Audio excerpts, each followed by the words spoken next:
napakasipag nating Congressman, Adi Cruz Jr.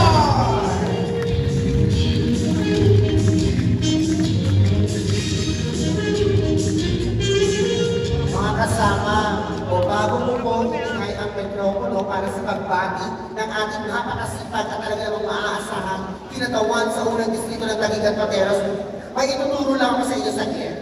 Nandiyan, ready ba kayo lahat? Pag sinabi kong Congressman, ang sasabihin nyo, Adi Cruz. Pag sinabi ko naman Adi Cruz, ang sasabihin nyo, Congressman. Ready ba yun? O, parinig natin sa ating mahal na mahal na Congressman. Congressman!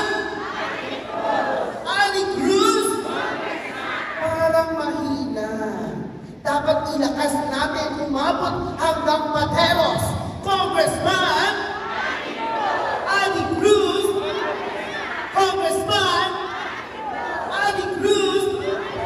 Palakpakan po natin para sa kanyang pagbati ang ating minamahal at nag-iisang Congressman, Adi Cruz Jr. Thank you.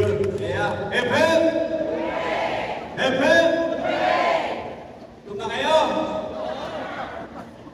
Dito sa aming mga kasama, mga pinagkagalan at mga nakaparong pa. Ocean Bigboy Marcelino, Ocean Kimi Nabamba, Ocean Commissioner Raul Aquino, Ocean Coto Manyoska, Ibaho, parating pa. Magandang umaga po sa inyo lahat at welcome po muli sa ating People's Day. Ito naman po ay madalas natin ginagawa. 2 beses o 3 beses sa isang buwan sa Taguig at sa Pateros. Ito po ay binababa ng Congressman. Ang inyong Congressman po, sipag po kasi na humanap ng mga suporta, ayuda, at pagtulong, mga biyaya na ibinababa po dito sa lungsod ng Taguig at Pateros. Kailangan po masipag ang congressman nyo. Kailangan ang congressman nyo ay sipsip. Kailangan ang congressman nyo ay marites.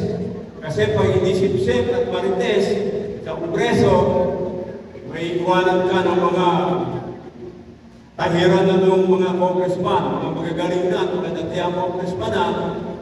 Kaya si Adi Cruz po ay hindi nagpapaiwan. Sumasabay po tayo sa kanila. Alam po ninyo, may mga congressman na ayaw kumuha ng ganito. Kasi inuuna nila yung politika eh. Inuuna nila na hindi sila kapartido, kaya ayaw nila kumuha. Pero si Adi Cruz, kahit hindi ka partido, kahit hindi ka kampe, kahit kakampe, si Adi Cruz kumuha ng ayuda para may buka sa lungsod ng Taguig at Pateros. Kaya nga po tayo tumakbo eh. Kaya tayo nag-congressman eh. Hindi para mag-politika, kundi para maglingkod sa lungsod na nasasakupan ng inyong congressman. Iba ho ang katwiran ni Adi Cruz. Hindi ho tayo gano'n. Hindi ko mo kapartido, hindi ko mo makampe, hindi ko mo kalaban. Wala po kay Adi Cruz yun. Si Adi Cruz po, isang araw lang ang politika. Pagkatapos doon, kung manalo, kung matalo, kailangan maglingkod sa taong bayan. Kahit talo, kahit manalo. Yan po ang naging katwiran ni Adi Cruz. Sapagkat ako po, 3 taon naging maging captain sa Lower Bikutan, tinulungan nyo na maging konsihal ng 9 na taon. At ginawa nyo rin akong vice mayor ng 9 na taon. Kaya si Adi Cruz po, tinulungan niyo pa rin maging congressman. Nakita niyo naman, si Adi Cruz, walang minaway sa politika. Walang pinersonal sa politika. Pagkos si Adi Cruz naglingkod bilang isang kapitan, konsihal, vice mayor at ngayon, congressman niyo. Kaya po si Adi Cruz, maraming biyayang nadala po rito. Ano po yan? Tulad nga po nitong People's Day. Napakalaking tulong po nitong People's Day na ito. Tulad po ng AKA, tulad po ng AIX, tulad po sa mga TESDA, mga pagawain bayan. Ito, may pondo na to. 70 million na ho ito, gagawin na ho ito. Dahil ang congressman po, sinasabi ko kasi ngayon dahil mag-eleksyon na, yan si Adik Cruz. Hindi naman niya pera yan eh. Yan naman ay pera ng nasyonal. Yan naman ay pera ng taong bayan. Mga kababayan, mag-eleksyon kasi. Pero may sinabi ba ako sa inyo na pera ko itong pinamimigay ko sa inyo? May sinasabi ba ako sa inyo sa bulsa kung galing ito? Wala po ako sinasabi ganyan. At sinasabi ko nga po, bilang congressman ninyo, ang congressman ay may pondo sa DSWD. Ang congressman ay may pondo sa Department of Public Works and Highway. Ang congressman ay may pondo sa TESDA. Ang congressman ay may pondo sa health. Ang congressman ay may pondo bilang member ng Appropriation Committee. Ang congressman ay maraming pondo bilang isang kinagawan ninyo.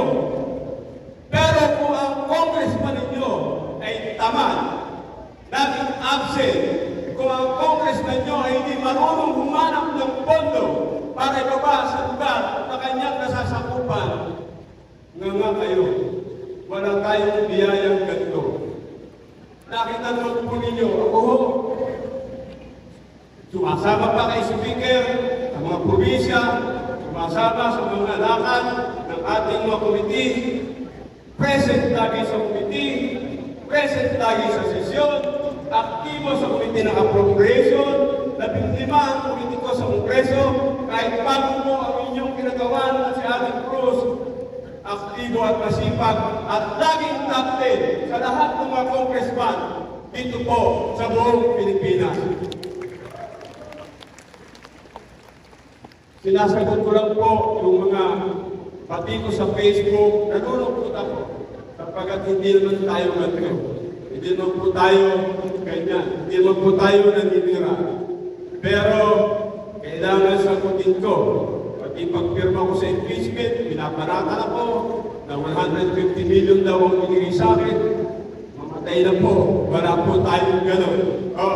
Hindi po totoo yun. Trabaho po ng isang congressman, ng isang mambabatas, na suriin kung ano man yung impeachment ay sinampa sa Kongreso. Trabaho po ng congressman yun na magdesisyon, pumirma, o kung hindi, sapagkat yun po ay nakasalalay sa atin po, sa bayan ng Pilipinas, at yun po ay pinag-aralan kong mabuti. Marami po kaming pumirma doon, at wala akong kinalaman yun sa politika. Yun po ay trabaho ng congressman. Ngayon, yung sinasabi nila, pag iboto yung mga pumirma, nasa sa inyo yan. Pero ang sinasabi ko, kami mga pumirma, na kulang-kulang 252 na pumirma, pinaliliwanag lang po namin sa inyo, trabaho po ng congressman yan. At hindi po kami ang magdidesisyon dyan, hindi po kami ang magsasabi kung guilty si Vice President Sara Duterte, hindi po kami ang magdidesisyon dyan kung may kasalanan o wala ang Vice Presidente. Senado po ang magdidesisyon dyan. Sila po ang magiging korte at sila po ang magdidesisyon kung si VP Sara ay guilty o kung si VP Sara ay walang kasalanan. Kaya wala ho kami ginawang masama. Wala ho kami sinabi na may kasalanan ka o wala kang kasalanan. Sapagkat ang sabi ni VP Sara, mga congressman, i-impeach nyo na ako. Dalhin nyo yan sa Senado. Ayaw namin. Ayaw ko umarap sa Kongreso. Ayaw kong manumpa sa inyo. Ayaw kong magsalita sa Kongreso. Kaya dalhin nyo yan sa Senado. Yan po ang ginawa namin mga congressman. Kaya ho, pinapaliwanag ko sa inyo, yan po ay trabaho ng isang congressman. Meron po kasi isang kandidato na nagsasabi, siya pa mismo ang sasabi, bakit daw ako pumirma? Bakit daw hindi ko inuna ang aking mga kababayan dito sa Taguig? Hindi ko na ho sa sinagot, pero nakikita naman niya. Lagi ho nasa Facebook, lagi ho tayo may akap, lagi tayo may People's Day, lagi tayo may pangkabuhayan, namigay po tayo ng mga ayuda. Tayo po ay sumusuporta kay Mayor Lani Cayetano, kasama ni Mayor Lani Cayetano, kasama po si Senador Adam Cayetano, para po sa magandang programa dito sa lungsod ng Taguig. Mga kababayan ko dito sa Taguig, sa mga EMPO, isa lang po ang tanging masasabi ko sa inyo.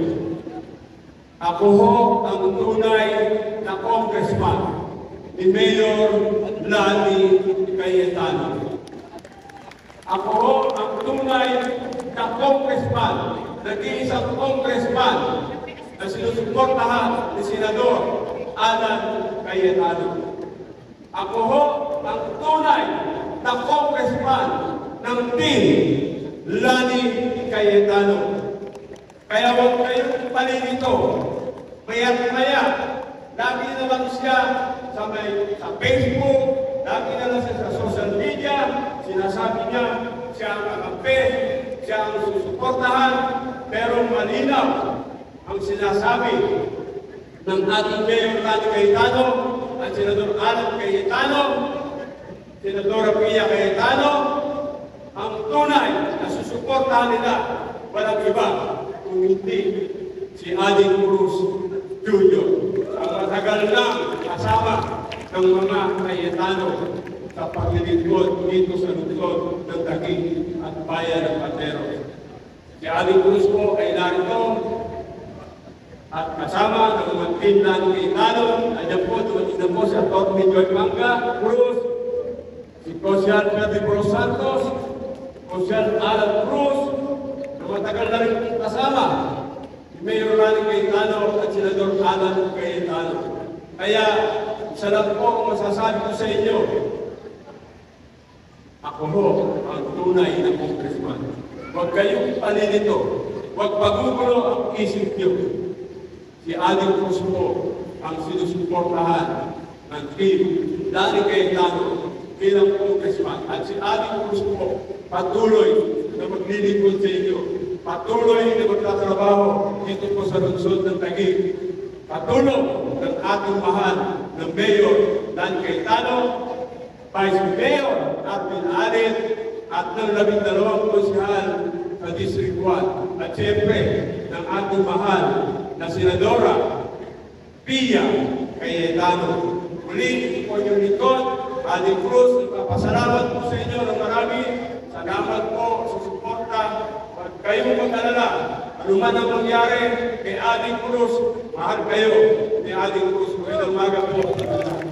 Maraming salamat, Congressman Aling Cruz Jr. Ayan, pinado po ang ating mga kasama sa PTLC ng ating Congressman Aling Cruz Jr. Mga pinamahan namin kababayan, maaaring po ba tayo magkaroon ng isang masayang family picture ngayong umaga? Ayun po tayo, ilaw po lang tayo. Gala-gala.